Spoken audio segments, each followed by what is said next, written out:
आपको सिखाऊंगा कि फेसबुक एड्स मैनेजर में लीड एड कैंपेन कैसे बनाना है। अभी आप देख पा रहे होंगे कि हम फेसबुक एड्स मैनेजर के अंदर हैं और यहाँ हम लीड एड कैंपेन बनाना सीखेंगे। पर उससे पहले इस वीडियो को लाइक अवश्य कर देंगे। अभी क्रिएट पे क्लिक करेंगे, हम एक नया कैंपेन बनाना है। हमको लीड को सेलेक्ट करेंगे कैंपेन ऑब्जेक्टिव के अंदर और देन सिंपली कंटिन्यू पे क्लिक करेंगे। ठीक है, हमने कर दिया है। अब यहाँ पर ये आपसे पूछ रहा है एड सेट का नाम, क्या आप नाम रखना चाहते हैं एड सेट का। ये सिर्फ और सिर्फ आपके रेफरेंस के लिए, ये यूजर को कहीं भी नहीं दिखेगा, ताकि अपन ये आइडेंटिफाई कर पाए कि अपन ने कौन सा कैंपेन किस ऑब्जेक्टिव के साथ चलाया था, किस चीज के लिए चलाया था, कब चलाया था, राइट। तो यहाँ पर आप अपने हिसाब से कुछ भी नाम डाल सकते हैं। आप चाहे तो महीने का नाम डाल सकते हैं, आप चाहे तो अपने कैंपेन के ऑब्जेक्टिव का नाम डाल सकते हैं। तो जैसे कि मैंने यहाँ पर महीने का नाम डाल दिया, राइट। नीचे आप जैसे ही स्क्रॉल करेंगे तो नेक्स्ट सेक्शन आता है बजट का। यहाँ पर आप एड सेट बजट सेलेक्ट कर लेंगे और share some of your budget with other ad set, इसको आप अनचेक कर देंगे। अब एबीओ और सीबीओ क्या होता है ये हमने डेडिकेटेडली दूसरी वीडियो के अंदर डिस्कस किया हुआ है। इस वजह से हम क्या कर रहे हैं, एड सेट बजट को यहाँ पर सेलेक्ट कर रहे हैं, क्योंकि हम एड सेट लेवल पे निर्धारित करना चाहते हैं कि हम कितना बजट यूटिलाइज करना चाहते हैं। अगर आप कैंपेन लेवल पे डिसाइड करना चाहते हैं तो कैंपेन बजट सेलेक्ट कर सकते हैं। एबी टेस्टिंग को आपको ऑफ रखना है, रिसर्च एनालिस्ट के काम का होता है ये। नेक्स्ट आता है special ad category. 4 special ad category है मेटा की। अगर आपका एड 4 स्पेशल एड कैटेगरी से बिलोंग करता है तो आप सेलेक्ट करें, अन्यथा इसको रहने दें, आप इसको स्किप भी कर सकते हैं। तो अभी हम रहने देते हैं, नेक्स्ट पे हम क्लिक करेंगे। अब हम सीधा आ चुके हैं एड सेट लेवल पे। यहाँ पर एड सेट का नाम पूछ रहा है, जो भी आप रखना चाहते हैं वो आप रख सकते हैं। अगेन ये आपके रेफरेंस के लिए है। नेक्स्ट आता है कन्वर्जन लोकेशन। कन्वर्जन लोकेशन में अभी मल्टीपल है, आपको सिंगल सेलेक्ट करना है। सिंगल में आप इंस्टेंट फॉर्म सेलेक्ट कर लीजिए, क्योंकि अभी हमारा मेन जो ऑब्जेक्टिव है वो है ज्यादा से ज्यादा लोग हमारे फॉर्म को फिल करें, राइट। यहाँ पर नीचे में फेसबुक पेज आ रहा है। अगर आपके यहाँ पर एरर आए व्यू टर्म्स का तो आप व्यू टर्म्स पे क्लिक करके आप आई एग्री कर सकते हैं। व्यू टर्म्स पे क्लिक करके आप मेटा की टर्म्स को पढ़ सकते हैं। कुछ एज सच स्पेसिफिक नहीं है, नॉर्मल सी टर्म्स है, ठीक है ना। तो आपको सिर्फ क्या करना है, आई एक्सेप्ट करना है। यहाँ पर अगर आपके रेड कलर का एरर आता है, ये फर्स्ट टाइम जनरली आएगा, है ना। नेक्स्ट आता है परफॉर्मेंस गोल्स। यहाँ पर आप देखेंगे मैक्सिमम नंबर ऑफ लीड्स और maximum number of conversion leads, 2 option आपको मिलते हैं। अगर आप बड़े एरिया में ऐड चला रहे हैं तब तो आप maximum number of conversion leads कीजिए।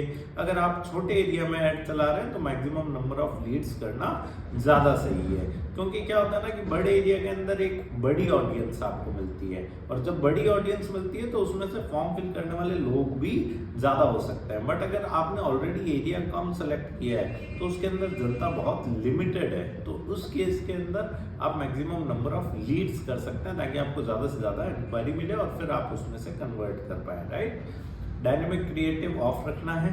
नेक्स्ट आते हैं बजट एंड स्केड्यूल में। डेली बजट जितना आपकी पॉकेट अलाउ करती है आप उतना सेट कर सकते हैं, चाहे 100 रुपये, 200 रुपये, 500, 1000 रुपये, वट एवर। नेक्स्ट आते हैं स्केड्यूल के अंदर। यहाँ पर एंड डेट आप सेट कर सकते हैं कि कब आप चाहते हैं कि ये एड सेट बंद हो जाए, राइट। तो आपको सिंपली चेक इन करना है, कैलेंडर में से वो डेट सेलेक्ट कर लेनी है, राइट, जब भी आप चाहते हैं कि अपना एड सेट पॉज हो जाए या बंद हो जाए। नेक्स्ट आप नीचे स्क्रॉल करेंगे तो ऑडियंस के अंदर ऑडियंस कंट्रोल में location India by default Delhi भी है, आप अपने बिजनेस एड्रेस की लोकेशन यहाँ पर डाल दें। आप जैसे ही सर्च करेंगे तो नीचे ड्रॉप डाउन मेन्यू में से आपको सेलेक्ट करना है। रेडियस आप सेट कर सकते हैं, किलोमीटर्स या माइल्स के अंदर किस रेंज के अंदर आपको अपना ऐड दिखाना है, राइट। ट्राई कीजिएगा कि इसको उतना ही रखिएगा जहां से आपको कस्टमर जनरली आते हैं, अन्यथा इसको ज़्यादा कर देंगे तो आप उन लोगों को ऐड दिखाएंगे जो आपके बिजनेस से रिलेट नहीं कर पा रहे हैं, राइट, जो आप तक नहीं पहुंच सकते हैं। तो पैसा वेस्ट करने का कोई मतलब नहीं है। आप जैसे ही नीचे स्क्रॉल करेंगे तो यहाँ पर शो सजेशन में आप जैसे क्लिक करते हैं तो यहाँ पर आप एज टारगेटिंग वगैरह कर सकते हैं, जेंडर टारगेटिंग, डिटेल टारगेटिंग। लेकिन आप देखेंगे यहाँ पर मिनिमम एज और मैक्सिमम एज सेट कर सकते हैं, ऑडियंस सजेशन ऑप्शनल के अंदर। तो यहाँ पर मैंने जैसे 23 to 55 किया है। ऊपर स्क्रॉल करके एक आप ऑप्शन स्किप कर गए हैं, यहाँ पर आप देखेंगे कि ऑडियंस कंट्रोल के अंदर ही एक ऑप्शन आपको मिलता है शो मोर कंट्रोल का। आपको इसको ओपन करना है, यहाँ पर भी आप मिनिमम एज सेट कर दीजिए। तो जो भी आपने नीचे ऑडियंस सजेशन ऑप्शनल के अंदर मिनिमम एज डाली है, वही मिनिमम एज आप यहाँ पर भी डाल सकते हैं, ताकि आपका ऐड सिर्फ और सिर्फ इस एज ब्रैकेट के लोगों को दिखाया जाए। नीचे बाद में आता है जेंडर टारगेटिंग। यहाँ पर आप अगर मेंस को टारगेट करना चाहते हैं तो मेंस, वुमेन्स को टारगेट करना चाहते हैं तो वुमेन्स, नहीं तो बोथ जेंडर। तो अभी हमने ऑल जेंडर सेलेक्ट यहाँ पर किया हुआ है। आप एडिट कर सकते हैं पेन पे क्लिक करके। नेक्स्ट आता है डिटेल टारगेटिंग। डिटेल टारगेटिंग के अंदर जो भी आप फिल्टर लगाना चाहते हैं वो आप लगा सकते हैं। फॉर एग्जांपल मैं हेल्थ का फिल्टर लगाना चाहता हूँ तो मैंने हेल्थ टाइप किया और फिल्टर सेलेक्ट कर लिया। आप अपने बिजनेस से रिलेटेड टर्मिनोलॉजीज यहाँ पर सर्च करके और जो भी फिल्टर आपको उचित लगता है वो आप सेलेक्ट कर लीजिए। अगर आप फिल्टर नहीं भी लगाना चाहते हैं तो भी कोई दिक्कत नहीं है। मेटा बहुत होशियार हो चुका है, आप ऑटोमेटिकली जिस टाइप के लोग आपके ऐड पे रिस्पॉन्ड कर रहे होंगे ऑटोमेटिकली उन्हीं टाइप के लोगों को आपका ऐड दिखाएगा। नीचे स्क्रॉल करेंगे, प्लेसमेंट में शो मोर सेटिंग्स पे क्लिक करेंगे। प्लेसमेंट कंट्रोल को हम एडिट करेंगे, पेन पे क्लिक करेंगे। यहाँ पर आप जैसे ही नीचे स्क्रॉल करेंगे तो फीड्स चेक इन है, स्टोरी रील्स में भी अपना ऐड दिखेगा। In stream ads for reels को हम अनचेक कर देते हैं, यहाँ पर हमको ऐड नहीं दिखाना है। ना हमको सर्च रिजल्ट्स में ऐड दिखाना है तो इसको भी हम चेकआउट कर देते हैं। नीचे स्क्रॉल करेंगे, एप्स एंड साइट्स को भी हम चेकआउट कर देते हैं। यहाँ पर भी हमको ऐड नहीं दिखाना बिकॉज जनरली यहाँ से रिजल्ट इतना अच्छा आता नहीं है। स्टोरीज एंड रील्स को जब हम खोल के देखते हैं तो सारा कुछ सेलेक्टेड है, फीड्स में भी सारा कुछ सेलेक्टेड है। इंस्टाग्राम एक्सप्लोर रूम अगर आप हटाना चाहते हैं तो आप हटा सकते हैं। नेक्स्ट अपन आते हैं ऐड क्रिएटिव लेवल पे। ऐड क्रिएटिव लेवल के अंदर आप अगेन अपना ऐड क्रिएटिव का नाम सेट कर सकते हैं। फेसबुक पेज ऑलरेडी आ रहा है, इंस्टाग्राम अकाउंट भी आ रहा है। ऐड सेटअप के अंदर क्रिएट ऐड और यूज एग्जिस्टिंग पोस्ट आपको ऑप्शन मिल जाता है। क्रिएट ऐड कब करना होता है, यूज एग्जिस्टिंग पोस्ट कब करना होता है, ये हमने प्रीवियस वीडियोस में डिस्कस किया हुआ है। मल्टी एडवर्टाइजर एड्स को आप चेकआउट कर सकते हैं, क्योंकि अगर आप नहीं चाहते हैं दूसरी कंपनियों के बीच में अपना ऐड दिखाना तो आप इसको सिंपली चेकआउट कर दीजिए, राइट। और क्रिएट ऐड कर रहे हैं अभी हम, मतलब हम अपने ऐड कैंपेन के अंदर ही बैनर और वीडियो अपलोड करके ऐड चलाने वाले हैं। हमने फेसबुक पेज पे, इंस्टाग्राम अकाउंट पे पोस्ट नहीं पब्लिश किया है। अगर आपने ऑलरेडी पोस्ट पब्लिश कर रखा है फेसबुक पेज या इंस्टाग्राम अकाउंट पे तो आप यूज एग्जिस्टिंग पोस्ट कर सकते हैं। तो अभी हम मल्टी एडवर्टाइजर एड्स को सबसे पहले चेकआउट कर देते हैं, राइट। फिर हम आगे चलते हैं, ठीक है। फॉर्मेट अपना सिंगल इमेज और वीडियो सेट है, चेकआउट कर दिया हमने इसको। नीचे हम स्क्रॉल करेंगे, यहाँ पर हमको क्रिएट फॉर्म का बटन मिल जाता है। हम यहाँ पर क्लिक करके और अपना फॉर्म बनाएंगे। यहाँ पर फॉर्म का नाम पूछ रहा है, राइट। ये सिर्फ और सिर्फ आपके रेफरेंस के लिए, ये यूजर को अगेन नहीं दिखने वाला है। ताकि आपको आइडिया रहे, अगर आपने multiple lead ad campaign run किए हैं, अलग अलग फॉर्म लगाए हैं, तो आपको आइडिया रहे कि कौन सा फॉर्म किस चीज़ के लिए आपने बनाया था। तो यहाँ पर हमने नाम डाल दिया जनरल इंक्वायरी ट्रायल, राइट। आप अपने हिसाब से यहाँ पे डाल सकते हैं। फॉर्म टाइप में मोर वॉल्यूम या हायर इंटेंट, तो हम चाहते हैं ज़्यादा से ज़्यादा वॉल्यूम में लोग फॉर्म फिल करें। हायर इंटेंट नहीं करना है, OTP बेस्ड वेरिफिकेशन होएगा तो यूज़र क्या है काफ़ी बार घबरा जाता है और वो कैंसिल कर देता है, राइट। तो आप मोर वॉल्यूम ही इसको रखें। नेक्स्ट आता है शेयरिंग सेटिंग, रेस्ट्रिक्टेड या ओपन। अगर आप रेस्ट्रिक्टेड करते हैं तो जिस यूजर को ऐड दिख रहा है सिर्फ और सिर्फ वही यूजर इस फॉर्म को फिल कर सकता है। अगर वो उस पोस्ट को शेयर करता है किसी अपने दोस्त को और वो दोस्त जब उस पोस्ट को खोलेगा तो फॉर्म फिल करने का बटन नहीं आएगा। बट यही अगर ओपन रहता है तो अगर किसी यूजर को ऐड दिखता है और उसके काम का नहीं है बट उसके फ्रेंड के काम का है और वो अपने फ्रेंड को शेयर कर देता है उस पोस्ट को, तो जब उसका फ्रेंड उस पोस्ट को ओपन करेगा तो ऑटोमेटिकली नीचे में फॉर्म का बटन आ रहा होगा और वो यूजर भी फॉर्म फिल कर पाएगा। जैसा कि आप देख पा रहे होंगे यहाँ पर स्क्रीन पे लिखा हुआ भी है ओपन और restricted. Your ad can be shared and anyone can submit this form। अगर आप फॉर्म को ओपन रखते हैं तो बेस्ट ये रहेगा कि आप इसको ओपन रखें।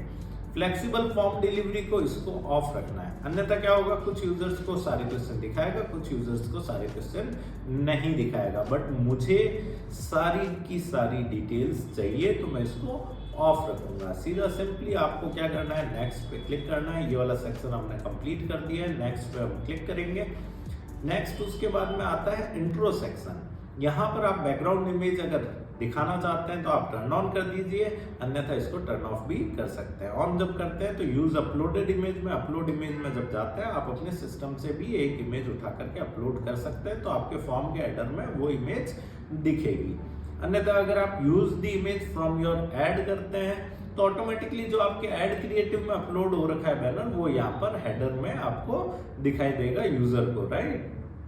तो जो भी आप बैनर यूज करेंगे जिस भी कैंपेन में, ऑटोमेटिकली वो पर्टिकुलर बैनर यहाँ पर हेडर में दिखेगा अगर आपने फॉर्म ऐड रन किया है तो। नेक्स्ट जो सेक्शन आता है वो आता है ग्रीटिंग्स का। अगर आप ग्रीटिंग्स देना चाहते हैं तो आप दे सकते हैं, अगर आप ग्रीटिंग्स नहीं देना चाहते तो आप इसको टर्न ऑफ भी कर सकते हैं। ग्रीटिंग्स के अंदर आता है हेडलाइन, राइट। तो सबसे बढ़िया हेडलाइन आपको यहाँ पर लिखनी है, थोड़ी कैची हो कि यूजर को मतलब ऐसा अंदर से फील होना चाहिए, उसको फॉर्म फिल करना चाहिए, right. There is something valuable inside, right. तो आप ऐसी कोई बढ़िया सी अट्रैक्टिव सी हेडलाइन बना करके यहाँ पर लिख सकते हैं। तो जैसे यूजर फॉर्म के बटन पे क्लिक करेगा ये वाली स्क्रीन खुलेगी और उसको ये हेडलाइन यहाँ पर दिखेगी। थोड़ा क्लियर हो आपकी हेडलाइन, ये ध्यान रखिएगा। डिस्क्रिप्शन में आप डिस्क्रिप्शन लिख सकते हैं, जैसे कि kindly submit the form for registration, या थोड़ा लंबा चौड़ा डिस्क्रिप्शन, बट आई सजेस्ट कि आप छोटा सा डिस्क्रिप्शन लिखें। ट्रस्ट सिग्नल अगर आप ऑन करना चाहते हैं तो आप कर सकते हैं, ये मेटा के नए अपडेट के अंदर है। अगर आपकी स्क्रीन पे नहीं आ रहा तो कोई दिक्कत नहीं है, आ जाएगा। ऐड ट्रस्ट सिग्नल में आप देख रहे होंगे बजट फ्रेंडली आप डाल सकते हैं, free estimate, minority own, veteran own, licence, replies within 24 hours. तो बस एक जनरल सा कहना है कि अगर आप सेलेक्ट करते हैं तो आपके फॉर्म के नीचे वैसा दिखेगा, राइट। आप सेम इंसेंटिव्स को भी ऑन कर सकते हैं कि अगर आप कोई फ्री ट्रायल या फ्री कंसल्टेशन अगर आप स्टार्टिंग में दे रहे हैं यूजर्स को तो वो आप शोकेस कर सकते हैं। तो इस तरीके से क्या है ना कि आप सारी चीजें डाल सकते हैं, लेकिन नहीं डालनी चाहिए। क्यों? क्योंकि आपका फॉर्म जो है वो बहुत ज़्यादा क्लटर हो जाएगा उसके अंदर, मतलब इतनी सारी चीज़ें आप जब डाल दोगे तो बहुत कंजस्टेड हो जाएगा। इसको शॉर्ट स्वीट सिंपल जितना रखो उतना ही बढ़िया है। मेटा ना नो डाउट आपको ऑप्शन दिए, बट इसका ये मतलब नहीं कि आपको सारे ऑप्शंस को यूज करना चाहिए, राइट। हाउ इट वर्क्स आप इसको ऑन कर सकते हैं, प्रोडक्ट्स और सर्विसेज को आप डिस्क्राइब कर सकते हैं, आप अपना सोशल प्रूफ भी दे सकते हैं। अगर कोई आपके कस्टमर के रिव्यूज़ है, अगर आपने कोई पर्टिकुलर कहीं से एक्रेडिटेशन लिया है, सर्टिफिकेशन लिया है, तो आप इसको शोकेस कर सकते हैं, राइट। तो आपको सिंपली ऑन करना है और वो डिटेल को फिलअप करना है। तो अभी हम ऐसा कुछ भी नहीं करने वाले, ना कि हम ना तो हम इंसेंटिव्स दिखाने वाले हैं, ना हम हाउ इट वर्क्स दिखाने वाले हैं, ना हम प्रोडक्ट्स, ना सोशल प्रूफ। तो सिंपली अपन नेक्स्ट पे चलेंगे अगले सेक्शन के अंदर। ये मेटा का एक नया अपडेट है, बस अगर आप दिखाना चाहते हो तो आप दिखाओ, अन्यथा कोई दरकार नहीं है। नेक्स्ट पे क्लिक किया, यहाँ पर आप क्वेश्चन ऐड कर सकते हो। अब क्वेश्चंस भी क्या है, काफ़ी 4 टाइप के हैं, जैसे कि मल्टीपल चॉइस क्वेश्चन आप पूछ सकते हो, शॉर्ट आंसर क्वेश्चन पूछ सकते हो, कंडीशनल क्वेश्चन रख सकते हो, अपॉइंटमेंट रिक्वेस्ट रख सकते हो।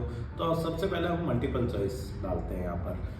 क्वेश्चन 1 के अंदर जो भी आप क्वेश्चन 1 टाइप करना चाहते हो वो आप अपने बिजनेस के अकॉर्डिंग यहाँ पर टाइप कर सकते हो। जो भी आप डिटेल यूजर से लेना चाहते हो वो आप यहाँ पर फिल कर सकते हो। तो जैसा कि हमने डाला do you live in Bikaner, तो यस और नो मैंने 2 उसको ऑप्शन दे दिए, ताकि मेरे को ये आइडिया लग जाए कि मेरे को किसको पहले कॉल करना है और किसको बाद में कॉल करना है, राइट। जो मेरे प्रॉक्सिमिटी में होगा उसको मैं पहले कॉल करूंगा। शॉर्ट आंसर क्वेश्चन हमने ऐड किया, ऐड क्वेश्चन पे क्लिक करके यहाँ पर आप नॉर्मली एक क्वेश्चन डाल सकते हो जिसका यूजर क्या करेगा, आंसर टाइप करके और फिर सबमिट करेगा। यहाँ पर आप मिनिमम कैरेक्टर्स की भी रेस्ट्रिक्शन लगा सकते हो और मैक्सिमम कैरेक्टर्स की भी रेस्ट्रिक्शन लगा सकते हो कि इतने कैरेक्टर्स में उसको फिल करना रहेगा तभी वो आगे बढ़ पाएगा। लेकिन जनरली नहीं लगानी चाहिए क्योंकि अपन को नहीं पता है कि यूजर क्या लिखना चाहता है, राइट। नीचे स्क्रॉल करेंगे तो डिस्क्रिप्शन आ रहा है, डिस्क्रिप्शन के अंदर आप शॉर्ट स्वीट सा डिस्क्रिप्शन लिख दीजिए कि भैया नीचे दिए गए क्वेश्चंस का आप आंसर कीजिए। तो please answer the below question मैंने यहाँ पर लिख दिया। नीचे में आ रहा है full name, phone number, email address, ये बाय डिफॉल्ट आ रहा है, राइट। नाम हम चाहते हैं सामने वाले का हमको मिले, ईमेल एड्रेस की हमें कोई जरूरत नहीं है तो अपन ने डिलीट कर दिया। ऐड कैटेगरी पे अपन क्लिक करके और फिर अपन सीधा चलते हैं कॉन्टैक्ट फील्ड्स के अंदर और यहाँ पर सेलेक्ट कर लेते हैं टाउन और सिटी, ताकि बाय डिफॉल्ट सामने वाले की सिटी भी फिल हुई भी आ जाए। क्योंकि do you live in Bikaner में आपको ये आइडिया नहीं लगेगा कि अगर उसने नो सेलेक्ट किया तो वो कहाँ से बिलोंग करता है। नेक्स्ट पे क्लिक किया। प्राइवेसी पॉलिसी का अगर आपने पेज बना रखा है अपनी वेबसाइट पे तो वो आप यहाँ पर लिंक डाल सकते हैं। अगर आपने नहीं बना रखा है तो आप इसको सिंपली प्राइवेसी पॉलिसी को टर्न ऑफ भी कर सकते हैं। अगर आपको प्राइवेसी पॉलिसी का पेज नहीं बनाना आता तो आप हमारे यूट्यूब चैनल पे जाकर के देख सकते हैं। नेक्स्ट किया हमने। अब यहाँ पर मैसेज फॉर लीड्स के अंदर हेडलाइन, कोई बढ़िया सी हेडलाइन आप डाल सकते हैं, क्योंकि यूजर ने ऑलमोस्ट आपका फॉर्म फिल कर दिया है। डिस्क्रिप्शन में आप कुछ भी टाइप कर सकते हैं, जैसे कि मैं यहाँ पर टाइप कर रहा हूँ, you can visit our hospital और कैन कॉल अस और you can exit the form, right. तो अभी क्या है कि फॉर्म फिल यूजर कर चुका है। अगर कॉल करना चाहे तो नीचे दिए गए बटन पे क्लिक करके कॉल कर सकता है, अन्यथा ये फॉर्म को बंद भी कर सकता है, हम उसको कॉल कर लेंगे। नीचे एडिशनल एक्शन में कॉल बिजनेस सेलेक्ट कर रखा है, मोबाइल नंबर आप नीचे डाल दीजिए और सीधा सबमिट कर दीजिए, तो आपका फॉर्म बनके रेडी हो जाता है। यहाँ पर हमने उस फॉर्म को सेलेक्ट कर रखा है, हमारे पुराने फॉर्म्स भी यहाँ पर दिखा रहा है। अभी नीचे आप स्क्रॉल जब करेंगे तो सेटअप क्रिएटिव का ऑप्शन मिलता है, आप इस पर क्लिक कीजिए, इमेज एड सेलेक्ट कीजिए या वीडियो है। अभी मैंने इमेज एड सेलेक्ट किया और अपनी एड अकाउंट लाइब्रेरी में से फोटो सेलेक्ट करके नेक्स्ट कर दिया। आप बैनर अपलोड भी कर सकते हैं यहाँ पर। अभी ओरिजिनल साइज का ही हमको दिखाना है, नेक्स्ट करते हैं। प्राइमरी टेक्स्ट में एक छोटा सा कैप्शन आप बना करके डाल सकते हैं। अगर आप मैनुअली बना ले तो बढ़िया बात है, अगर मैनुअली ना बना पाए तो आप चैट जीपीटी या जेमिनी या परप्लेक्सिटी का यूज लेके एक बढ़िया सा डिस्क्रिप्शन या कैप्शन टाइप करके और यूज कर सकते हैं। हेडलाइन में आप ट्राई कीजिए कि एक कैची हेडलाइन हो ताकि यूजर का फॉर्म फिल करने का मन बने, राइट, आपको ज़्यादा से ज़्यादा इंक्वायरीज मिले, तो थोड़ी अट्रैक्टिव हेडलाइन हो।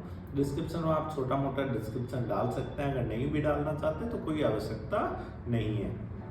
CTA बटन की अगर मैं बात करूं तो यहाँ पर काफ़ी सारे बटन्स आ रहे हैं, इसमें से जो भी बटन आप सिलेक्ट करना चाहते हैं वो आप कर सकते हैं अपने बिजनेस के अकॉर्डिंग। जैसा कि आ रहा है साइन अप, बुक नाउ हमने सेलेक्ट किया, नेक्स्ट पे हम क्लिक करते हैं। यहाँ पर अब हम आ चुके हैं एडवांटेज प्लस क्रिएटिव एनहेंसमेंट के अंदर।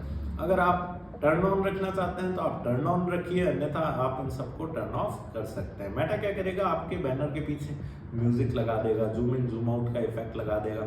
होता क्या है, जनरली उससे आपका बैनर कट जाता है, राइट, तो आपको इसको ऑफ कर देना है। मैं तो यही रिकमेंड करूंगा, आगे आपकी इच्छा है।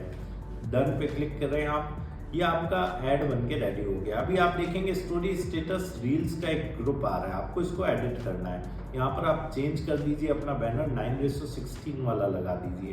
तो 9:16 वाला बैनर हमारे ऑलरेडी अपलोडेड है, हमने सेलेक्ट किया और सिंपली सेव कर देंगे। यहाँ पर आप बैनर नया अपलोड भी कर सकते हैं। ऐसा क्यों किया मैंने, क्योंकि मैं चाहता हूँ स्टोरी स्टेटस रील में क्या हो, मेरा पोर्ट्रेट बैनर दिखे, वेयर एज फीड्स के अंदर मेरा स्क्वायर बैनर दिखे। क्योंकि फीड्स का बैनर अगर आप देख पा रहे होंगे प्रीव्यू के अंदर, फीड्स में तो एकदम स्क्वायर बैनर परफेक्ट दिख रहा है और स्टोरी रील में 9:16 का बैनर परफेक्ट दिख रहा है, राइट। अगर मैं फीड वाला बैनर स्टोरी रील में चला दूंगा तो क्या होगा, ऊपर ब्लैक पट्टी आएगी, नीचे ब्लैक पट्टी आएगी। नीचे अपन स्क्रॉल करते हैं, फॉर्म का प्रीव्यू आ रहा है। जैसे ही यूजर इस बुक नाउ के बटन पे क्लिक करेगा तो ये फॉर्म उसके सामने में खुल जाएगा। तो ये अपनी होम स्क्रीन हो गई। फर्स्ट यहाँ पर अपना हेडर इमेज आएगी, जो भी आपके बैनर कैंपेन के अंदर आपने इमेज सेलेक्ट की है। फॉर्म का टाइटल आ गया, डिस्क्रिप्शन आ गया, अपना MCQ क्वेश्चन आ गया। इसमें से यस नो जो भी है वो सिलेक्ट करके और जैसे ही कंटिन्यू करेगा तो नेक्स्ट स्क्रीन उसके सामने में ओपन हो जाएगी। तो हम सेकेंड स्टेप पे चलते हैं। यहाँ पर वो शॉर्ट आंसर क्वेश्चन को आंसर करने वाला है, तो वो टाइप करेगा और सिंपली कंटिन्यू पे क्लिक करेगा तो थर्ड स्क्रीन खुल जाएगी। अगेन यहाँ पर फुल नेम उसका बाय डिफॉल्ट डला हुआ आ जाएगा, फोन नंबर डले हुए आ जाएंगे, अन्यथा वो डाल देगा। Town city by default fill हुई भी आ जाएगी जो उसके फेसबुक अकाउंट के अंदर है। फिर जैसे ही वो कंटिन्यू करेगा तो नेक्स्ट स्टेप पे आ जाएगा जो कि प्राइवेसी पॉलिसी का पेज। सबमिट जैसे ही करेगा तो अगेन उसके सामने वो हेडलाइन आ गई, डिस्क्रिप्शन आ गया और नीचे में एक कॉल का बटन आ गया। अगर वो क्लिक करता है तो सीधा डायलर खुल जाएगा, मोबाइल नंबर डायल हुआ आ जाएगा। तो इस तरीके से आप क्या है कि लीड एड कैंपेन इजीली बना सकते हैं मेटा एड्स मैनेजर में। अगर आप और डिटेल में सीखना चाहते हैं तो मैंने अपने ब्लॉग का लिंक वीडियो के डिस्क्रिप्शन में दिया हुआ है, आप सीधा हमारे ब्लॉग पे जाएं, आर्टिकल्स पढ़ें वीडियो ट्यूटोरियल्स के साथ। और अगर आप कोर्स ज्वाइन करना चाहते हैं हमारा, तो मैंने वीडियो के डिस्क्रिप्शन में अपनी वेबसाइट का लिंक दे रखा है, आप हमारी वेबसाइट पर जाएँ, कोर्स को एक्सप्लोर करें और डायरेक्ट आप वहीं से कोर्स परचेज भी कर सकते हैं। और इस वीडियो को लाइक करना ना भूलें। धन्यवाद। If you want to learn digital marketing for free, then subscribe Digital Bikana YouTube channel right now.